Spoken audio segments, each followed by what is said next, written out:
Sa update ng Pinoy Big Brother Celebrity Collab Edition, marami ang nag-react sa pag-iwasan ni na AC at Ralph ngayon. Marami ang hinayang sa love team ng dalawa dahil alam nilang may chemistry ito at sobrang nakakakilig. May mga nakapansin na parang naging cold ang treatment ni Ralph kay AC, kaya yung mga netizens ay may kanya-kanyang komento sa dalawa.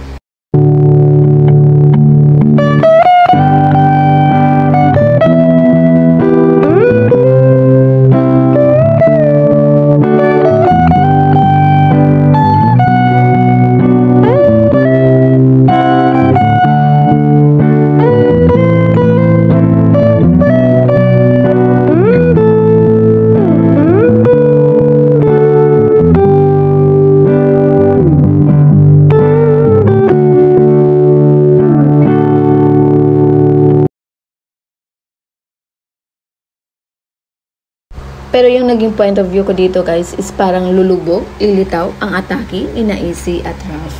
Iba kasi mag-eye roll si Ralph. Marami din naman ang nagkapansin na may mga panakaw na tingin si Ralph kay AC. Parang hindi na ito nakapag-focus sa sinabi ni Isner sa kanya.